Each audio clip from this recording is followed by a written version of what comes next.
Dulu anak-anak muda ni, kata orang Jawa, digiring. Dibawanya anak-anak semua tu ke rumah si Fulan. Ini saudara ni, ini saudara ni. Lah ni sekarang ni dah tak ada dah. Kalau kita tengok masyarakat Jawa di sini, mereka sangat mementingkan silaturahim tu.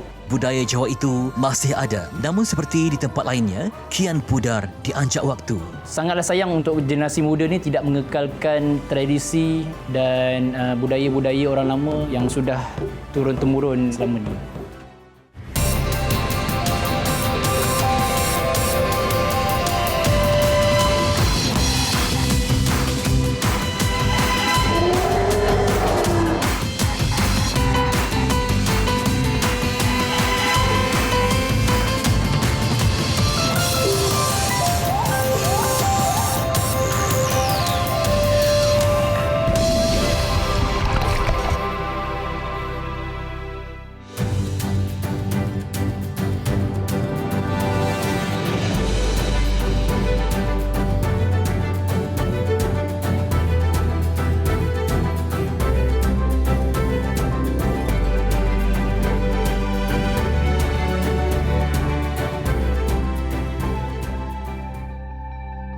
Terletak 28 km dari bandar Kuala Selangor, Kampung Bukit Badung antara destinasi yang masih dilimpahi nuansa keharmonian desa.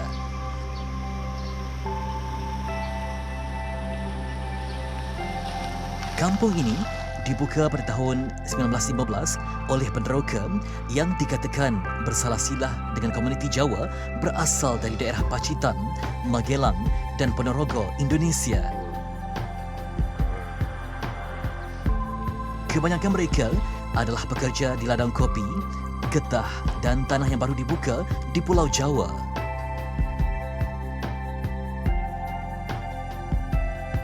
Penghijrahan beramai-ramai ketika itu berpunca daripada dasar transmigrasi Belanda yang mengakibatkan penduduk mencari ruang baru demi hidup yang lebih bebas. Tanah Melayu antara daratan yang dijejaki untuk sebuah kehidupan bererti. Selepas lebih 100 tahun, budaya Jawa itu masih ada, namun seperti di tempat lainnya, kian pudar dianjak waktu. Dulu, diorang ni, anak-anak muda ni, macam kata orang Jawa, digiring. Maksud di macam ayam tu, dibawanya anak-anak semua tu ke rumah si Fulan. Ini saudara ni, ini saudara ni. Jadi tahu saudara-saudaranya siapa. Lah ni sekarang ni dah tak ada dah. Kurang. Jadi saya nampak sekarang ni cuma itu saudara kita, itu pakcik kita, itu wak kita. Sekarang ni. Dulu tak ada. Dulu memang ini Pak D. Kata orang Jawa tu Pak D. Di Jawa ni ada Ponorogo, Pegelen, Bayumas, selain dia lain-lain. Sekarang ni tapi tak ada lagi dah. Sebabnya dah pupus orang yang sebelum ni. Tinggal generasi-generasi yang sekarang yang baru ni. Jadi dia sebutan dia dah macam sekolah, ada sekolah. Itu jadi kena ialah kalau boleh memang saya kadang-kadang dengan orang ni kalau boleh rewang, kena ramaikan, lepas tu untuk meramaikan balik, untuk mengandanikan balik masyarakat di kampung ataupun keseluruhannya. Itu jelah. Sebab masyarakat Kenduri khususnya di kawasan saya sendirilah di Bukit Badung sebelah dalam sana. Memangnya kenduri saya mesti ada di kawasan tu. Kalau ada apa, wak ima kenduri kahwin, kenduri arwah, kenduri wak ima apa kenduri lah. Jadi dia minta wak Johari mesti nak ada. Jadi saya mesti wak Madinah, wak Johari nak handle. Itu je. Jadi pesan ni macam itu. Jadi seolah seolah-olah macam saya dihormati jugalah oleh ini bawahan saya gitu. Pakcik ni pun tak berapa nak pandai sangat kan. Jadi untuk mengajar tu sekarang tegur sajalah. Untuk mengajar ni ada hukumnya kan, ada caranya. Jadi kalau contohnya kalau dia membaca wak buku atau mukadam umpamanya kan, saya akan tegur itu tak betul macam itu caranya. Apa yang ustaz tunjuk di sekolah dia itu ikut yang itu. Tapi yang kau baca ni tak betul. Betulnya begini. Itulah cara menegur cucu. Pusaka indah tidak dibuang, dipupuk kembali mana yang kurang. Meniti zaman, teknologi seempang, adat secangkir tetap ditatang. Nilai murni yang terkandung dalam kehidupan masyarakat silam tidak mahu sekadar menjadi nostalgia. anak muda perlu usahakan sesuatu demi memakmurkan masyarakat dengan falsafah yang baik. Berdiri sebagai anak watan yang memiliki wawasan teguh. Cintakan agama, bangsa dan negara.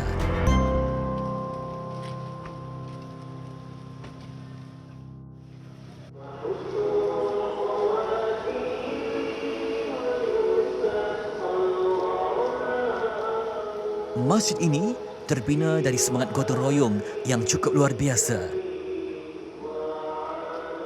Dinding pada masjid bersejarah ini menggunakan kayu-kayu hutan yang ditebang sendiri oleh penduduk kampung yang berhijrah kemari. Sekitar tahun 1938, jumlah penduduk yang kian bertambah memaksa masjid ini diperluaskan. Kapak beliung, gergaji sengkang dan gergaji panjang saksi kesungguhan penduduk waktu itu untuk melihat Islam dijunjung tinggi. Masjid ni bagi saya satu masjid peninggalan arwah nenek-nenek kita, atuk-atuk kita. Yang saya dipahamkan oleh jemaah yang senior-senior lah kat sini kan. Daripada tiang Pak Seri yang ada kat dalam tu, dia orang gotong royong.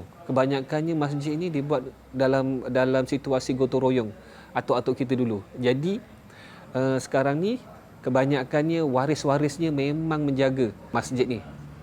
Kita banyak buat collection, pihak JK Masjid banyak buat aktiviti untuk collect dana kan. Mana-mana anak-anak muda yang kerja kat luar, kebanyakan dia tak lokek untuk memberi sumbangan untuk pembaikan ataupun penambahbaikan masjid ni. Kalau Sabtu dan Ahad, memang meriah lah dekat belakang tu. Dekat belakang masjid memang ada satu gelanggang memanah. Itu pun pelbagai lapisan generasi yang menghidupkan aktiviti memanah.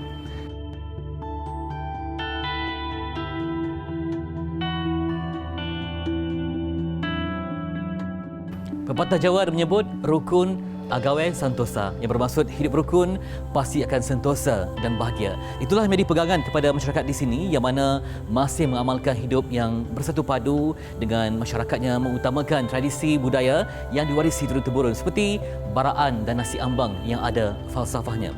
Namun disebabkan COVID-19, mereka terpaksa membataskan kegiatan berkumpul tetapi tidak menghalang untuk menghirup udara perpaduan demi sebuah kehidupan yang lestari, makmur dan bahagia.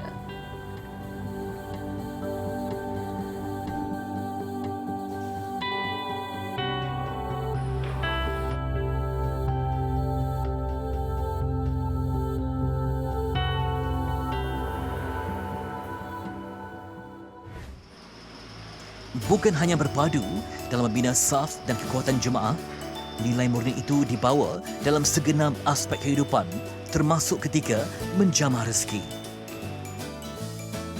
Nasi ambang antara wadah menjalin silaturahim dan berkongsi nikmat Tuhan.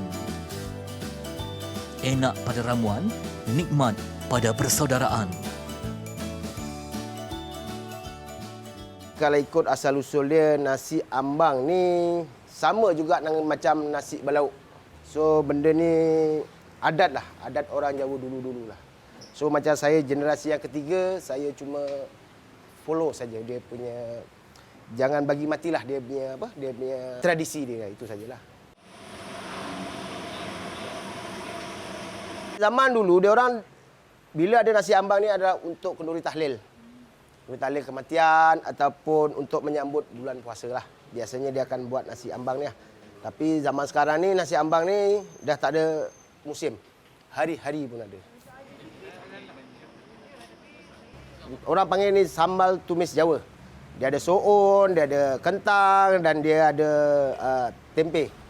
So inilah rahsianya untuk nasi ambang. Dan yang kedua, serunding kelapa. Nasi ambang lazimnya dimakan berjemaah antara 3 hingga 5 orang setalam. Nasi yang berbentuk seperti busuk itu dibagi-bagikan untuk dijamah. Ada sebahagian yang dibawa pulang ke rumah untuk dikongsikan dengan ahli keluarga. Situasi semasa tidak mengizinkan aktiviti makan berjemaah seperti selalu.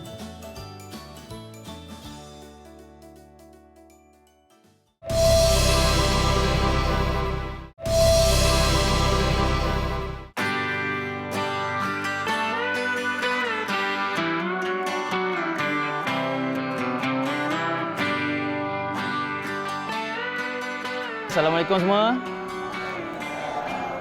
Anak jati Bukit Padung, Ezhar Ehsan, sentiasa bersemangat dalam menjadi generasi pelapis yang mewarisi tradisi mulia warisan pusaka bangsa. Graduan Ijazah Perakaunan Universiti Birmingham City ini tekad menggali semula warisan leluhur yang makin diabaikan. Ini buat apa lebih kepada suka membawa ke program-program kampung sejak kecil lagi. Contohnya baraan, membersihkan kubur. Membersihkan kubur ni salah satu acara wajib, sama ada 2 hari sebelum puasa ataupun sehari sebelum puasa. Maka itu salah satu orang lama sangat mementingkan perpaduan masyarakat antara orang kampung lah. Usahawan muda berusia 27 tahun ini mahu budaya dan adat dilihat sebagai anugerah dan bukan sebagai bebanan yang perlu dipikul oleh generasi muda pada hari ini. Budaya dan tradisi berpuasa dan menyambut Syawal di negara orang sangatlah berbeza dengan negara sendiri. Cara solat tarawih lain, cara untuk menyambut Syawal lain. Ketika saya di luar negara memang saya sangat rindukan suasana itu. Menu yang paling saya rindukan kuih punten, iaitu kuih sangat sinonim dengan orang Jawa, yang mana dia seperti nasi impit tapi dia agak berlainan sikit, yang dicicah dengan sambal hijau, dan benda tu adalah menu yang wajib untuk setiap isi rumah di penduduk kampung Bukit Padung ni lah. Dia kombinasi antara santan tu dan juga kepedasan sambal cili tu.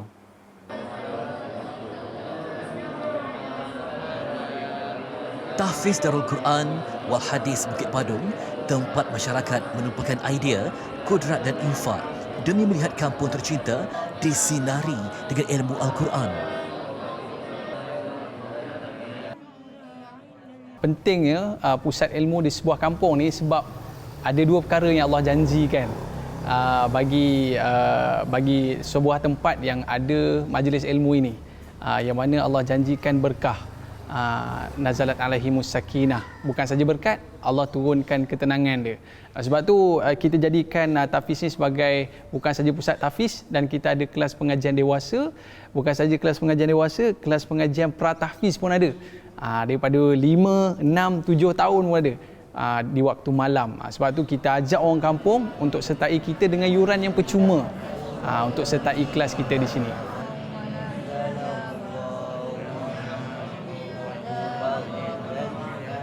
Kalau kita tengok masyarakat Jawa di sini, mereka sangat mementingkan silaturahim tu. Sampai tahap lah kalau kita sebut bukan saja bulan puasa lah, selain pada bulan puasa pun mereka ni bagi makan ni sampai kena call dulu, kena booking. Bukan kita yang nak makan ni kena booking, dia orang nak bagi ni kena booking. Dah ada orang bagi makan ke malam ni? Dah ada orang sponsor ke malam ni? Sampai tahap tu, sampai tahap dekat peti ais kita ni penuh. Nak ceritanya orang kampung ni sangat bersatu padu. Yang mana orang kampung ni sangat-sangat memberikan kerjasama daripada sudut bukan saja makanan, tetapi daripada sudut pembangunan sekolah ni sendirilah. Berada di sini suatu ketenangan. Suasana yang tercipta amat sesuai untuk anak-anak mentadabbur Al-Quran, kalamullah, pedoman dan petunjuk sepanjang zaman. Untuk pelajar, kita ada Alhamdulillah 50 orang.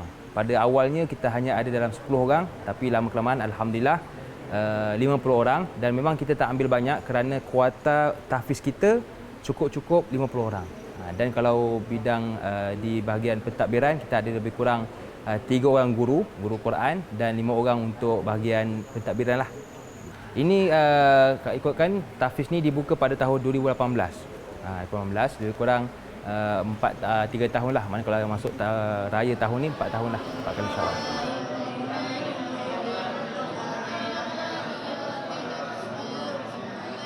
dinamakan disebut oleh Pusat Tahfiz Anak Muda kerana kami punya barisan staf dari sudut gurunya, dari sudut pengurusannya memang kita letak anak-anak muda.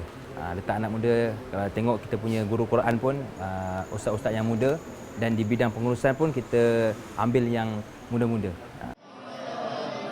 Meledur bulu, biarlah dari rebungnya, agar besar nanti tidak rencong dan liat untuk dikendalikan.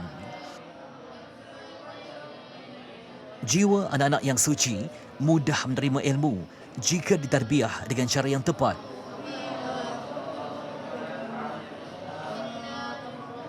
Kita mula-mula daripada 8 orang. So suasana tu tak ada lah kan. Bila dah masuk tahun kedua, ada lah tambah sikit belajar.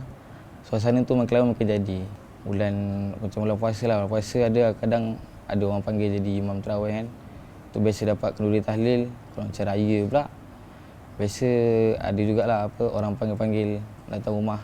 Memang sekali tak pernah jadi imam kat masjid kan. So gementar lah mula-mula. Cubalah sesuaikan diri kan. Lama tu alhamdulillah senang boleh lah jadi imam. Kalau dulu masa sebelum masuk sini, kalau puasa tu macam mana? Masa kat rumah lain lah, dia punya suasana dia kan. Tarawih dia kadang buat kadang tak buat kan. Tinggal puasa pun kadang dia tinggal juga. Bila masuk sini adalah improve sikit lah kan. Tarawih selalu buat kalau berjemaah. Puasa pun puasa penuh alhamdulillah.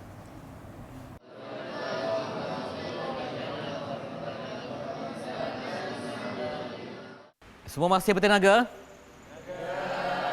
Okey, dan selepas mereka mengaji Quran, menghafal Quran dan sebagainya, mereka hari ini akan menerima kejutan. Yang pertama akan belajar bahasa Jawa daripada seorang aktivis yang amat cintakan bahasa Jawa ini, antara bahasa yang semakin pupus di Malaysia. Dan yang kedua bersama dengan Ezhar Ehsan, yang mana beliau ini pernah melanjutkan pengajian di luar negara, kembali turun ke kampung untuk memberikan motivasi agar anak-anak di sini berjaya dan seimbang ilmu dunia dan ilmu akhirat untuk masa depan yang gemilang. Boleh kita teruskan ya motivasi? Boleh. Okey, nak bertanya kepada adik. Okey adik, rumah apakah rumah yang paling gelap? Ya, rumah tanpa Al-Quran. Itulah antara dimensi pada hari ini, membuka fikiran dan imajinasi mereka terhadap ilmu yang amat luas.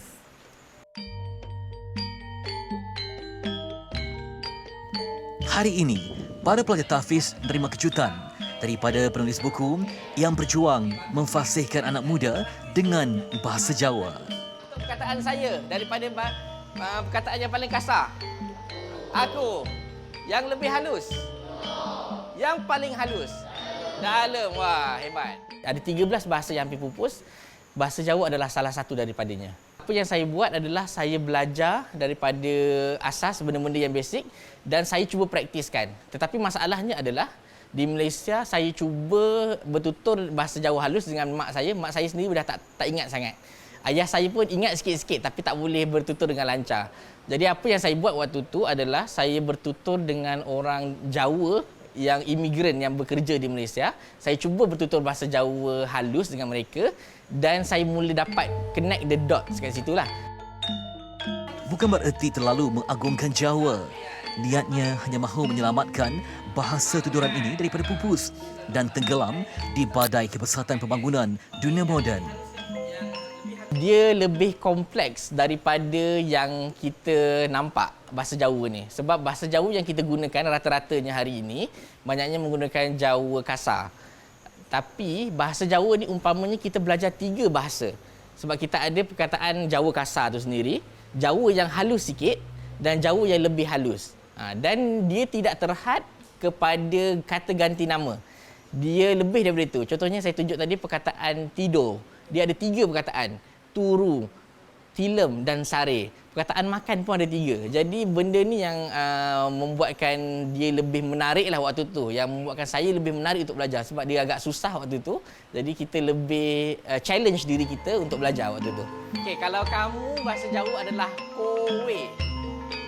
Itu bahasa kasarnya. Okey? Tapi kalau bahasa yang lebih halus, kita sebut sebagai sampeyan. Okey, bagus. Dan yang terakhir sekali, yang lebih halus lagi iaitu panjenengan.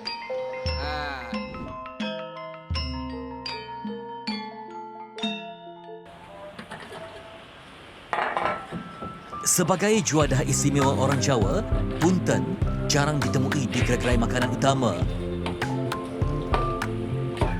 Hanya di tempat tertentu, menu ini menjadi pilihan terutamanya ketika sarapan. Hari ini, punten akan disediakan sebagai juadah berbuka puasa di masjid. Dan sebenarnya makanan ini zaman dulu.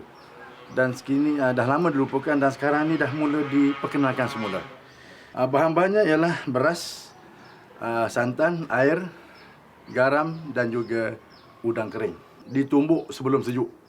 Ya, dalam panas-panas ditumbuk, setelah agak lumat baru dicuduklah. Menyiapkan juadah istimewa ini tidaklah serumit mana.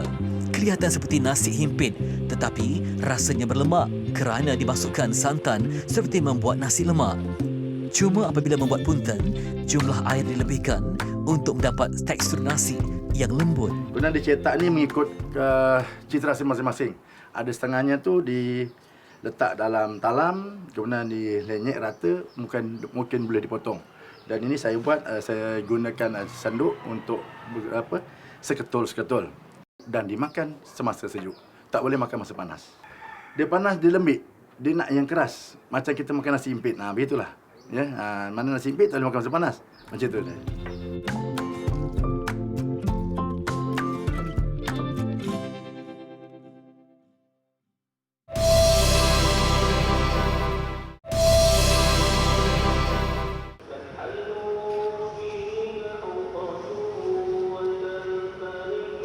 Dalam suasana Perintah Kawalan Pergerakan, jumlah jemaah yang dibenarkan berbuka puasa di masjid amat terhad.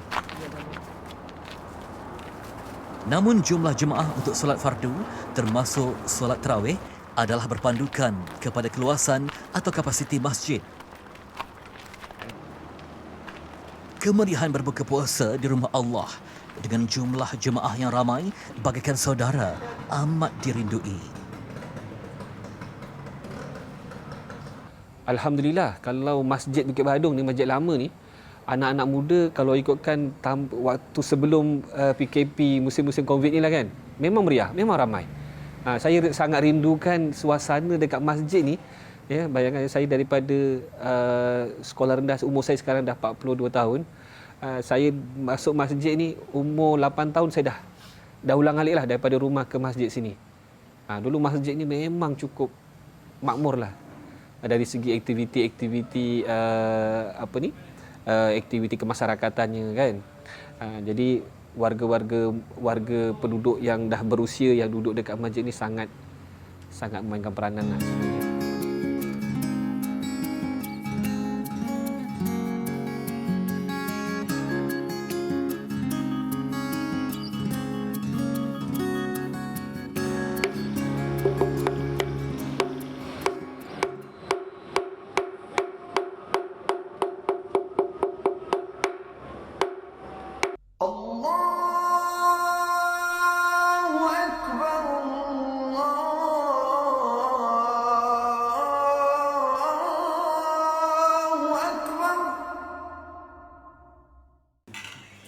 Nasi ambang yang dibungkus disimpan untuk dibawa pulang buat keluarga.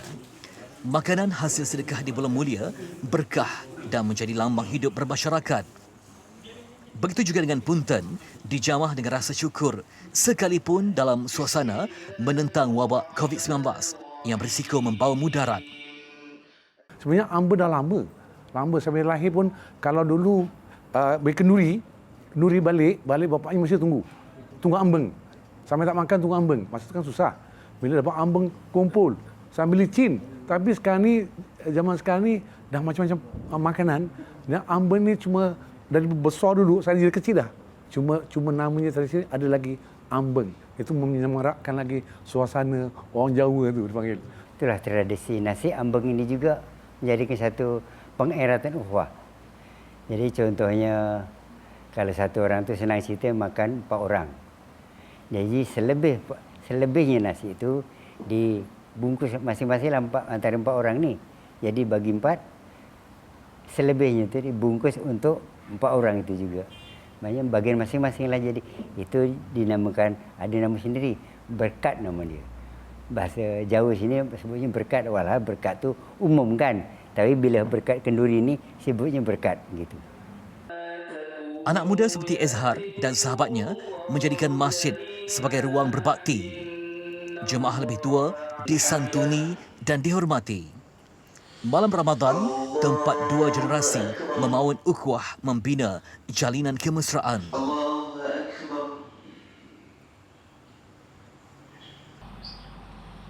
Assalamualaikum warahmatullahi.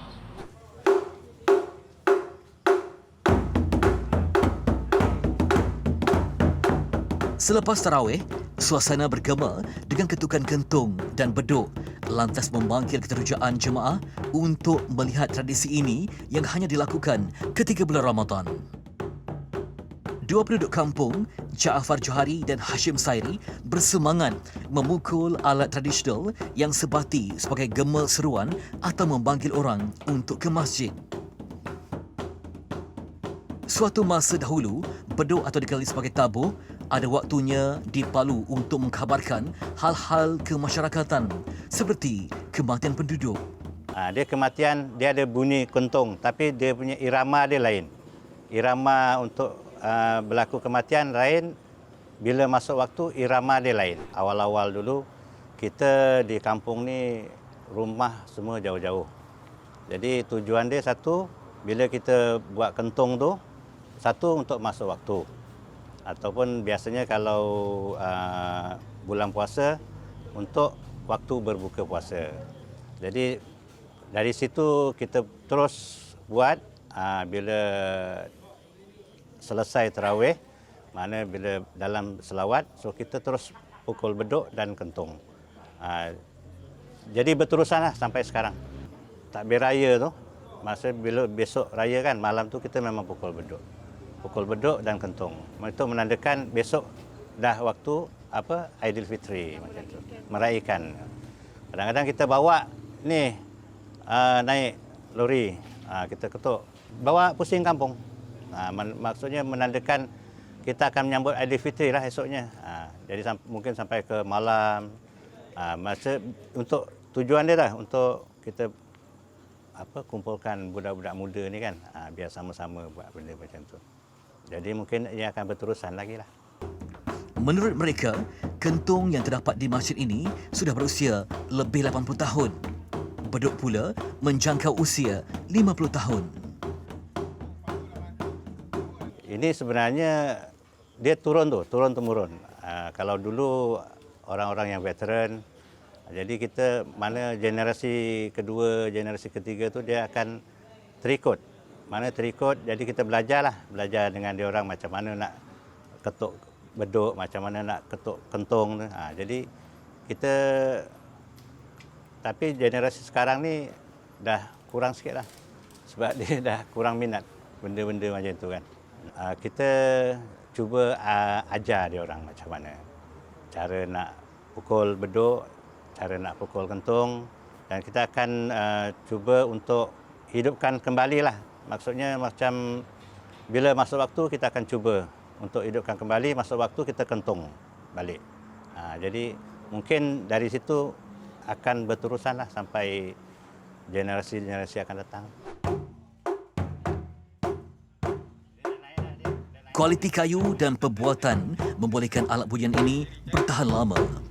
Bunyi alat ini berbeza mengikut usianya.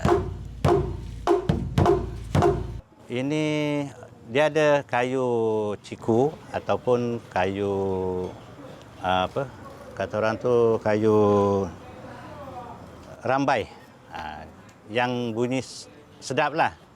Sebab kita dah buat yang baru, ada yang belakang yang baru ni, bunyi dia berbeza. Tak sama dengan bunyi yang asal. Ini daripada asal.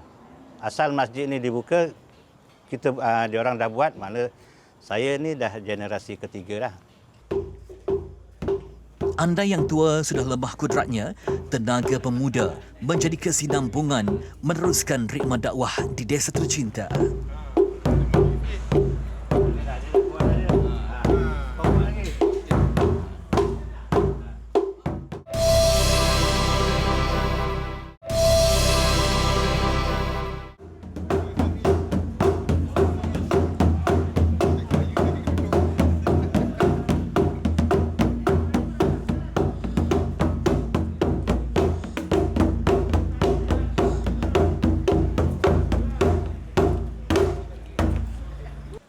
Sebaik kentong dan beduk selesai dibunyikan, berganti pula dengan deruman enjin motosikal yang bersiap sedia untuk baraan.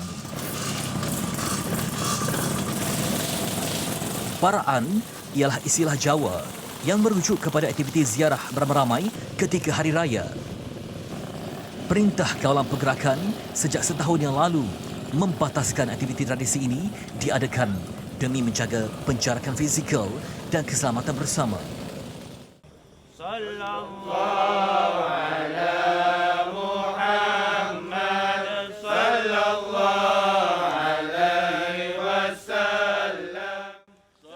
Merindui aktiviti ini, konsep baraan itu diambil dan diterjemahkan dalam ziarah Ramadan. Ezhar amat berterima kasih kepada ayahnya, Ehsan Tumirin, yang kuat berpegang kepada tradisi nenek moyang yang membawa manfaat kepada kehidupan. Rumah keluarga Ezhar menjadi rumah pertama yang disinggahi jemaah masjid. Waktu ini, hanya warga yang lebih berusia berada di dalam rumah. Baraan adalah rahmat kerana setiap tetamu yang datang dianggap rezeki. Tuan rumah juga beroleh pahala kerana menjamu tetamu dengan semangat persaudaraan yang tinggi. Saya selaku wakil kepada Baraan Kampung Kek Badung ingin memohon ampun dan maaf sekiranya ada di antara kami membuat kesalahan selama perkenalan kita selama ini. Saya duduk di sini tahun 84. Sejak 84 tu memang dah ada. Sebelum ni baraan dibuat oleh orang tua-tua dulu dengan naik basikal. Lepas tu saya 80 atas sini dah mula naik motor dan sebagainya lah. Memang dah ada daripada generasi tahun 80-an dah ada dah. Masalah baraan ni kadang-kadang orang yang tak berada, dia ada air je. Orang baraan ni dia tak penting dengan makanan tu. Dia yang penting dia datang, dia berselawat, lepas tu dia mengucap selamat raya, dia pun balik. Kalau dulu baraan ni kalau budak-budak tak ada orang tua. Tapi sekarang ni bila ada generasi yang baru ni dengan motor-motor klasik, yang orang tua memang ada motor klasik, budak-budak tu boleh santuni dengan orang muda, dengan budak boleh bersama dengan perbaraan. Walau tanpa bersalaman, jelas terpancar keakraban tetangga. Tanpa ziarah dan interaksi, tiang seri kemasyarakatan mudah runtuh jika tidak berpasak dengan ilmu kerukunan sosial. Kita teringat lagi lah kalau nak menghadapi hari raya, kita masih lagi mengamalkan munjung ni kita masak satu family, kita masak dan kita berkongsi juadah ataupun munjung kepada jiran-jiran sebelah, rumah-rumah saudara-saudara kita di pagi hari raya. Tapi sejak akhir Covid ni kan, dah tahun lepas kita tak menyambut hari raya secara meriah. Munjung tu masih ada lagi, tetapi dah tukar kepada punjung bulan puasa. Jadi sebelum bulan puasa tu mereka saudara-saudara mara kita ni, jiran-jiran dah masak-masak. Jadi kita hari ini saya hantar kepada rumah makcik saya. 2 hari akan datang makcik saya akan pulangkan balik.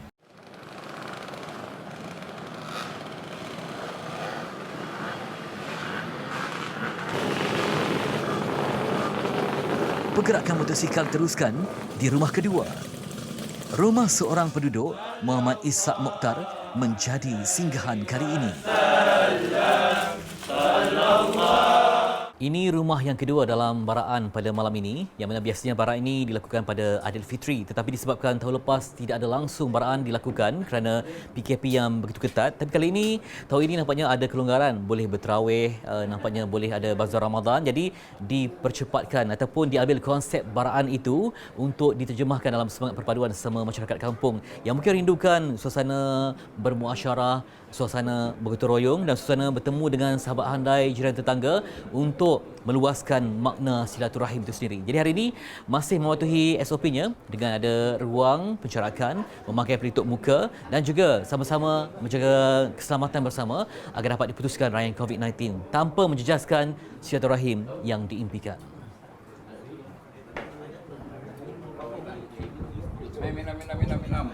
Majlis macam baraan ni sangat penting sebab saya rasa terlalu sentimental untuk jiwa, tak kisah anak muda, orang lama dan juga sebagainya, sebab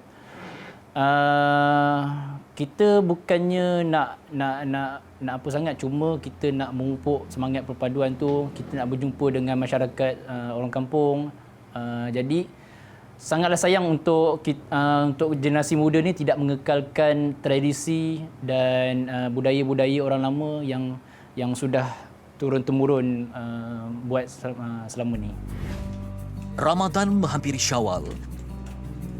Baraan berjemaah pada siang hari bakal berdepan keterbatasan sesuai saranan pemerintah yang mahu memastikan rangkaian COVID-19 diputuskan demi keselamatan setiap warga tanah air tercinta.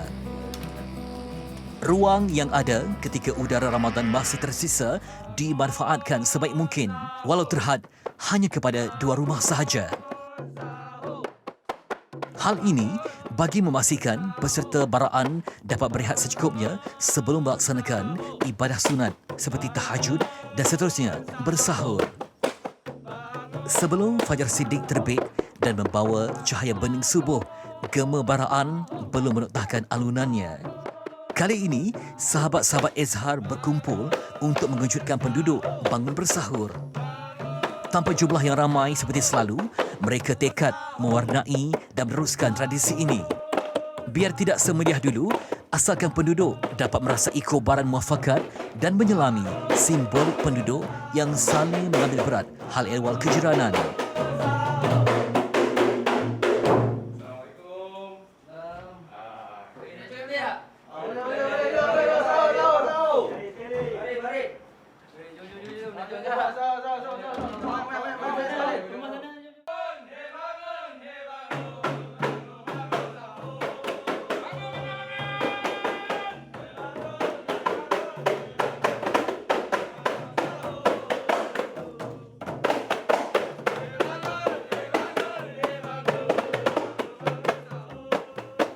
Apa yang pasti, kawasan yang dipalu dengan kompang ini tidak berdekatan rumah anak kecil ataupun warga tua yang sakit. Walaupun inginkan kemeriahan, namun keamanan bagi setiap rumah amat dijaga sebaik mungkin bagi mengelakkan kekeruhan berlaku. Meriah bukan pada kebisingan dan jumlah yang ramai, tetapi hebatnya cinta pada semangat untuk kekal bersatu padu dan melestarikan keindahan hidup bermasyarakat. Sebuah niat yang terlaksana adalah natijah daripada sokongan pelbagai pihak yang senada dan seirama.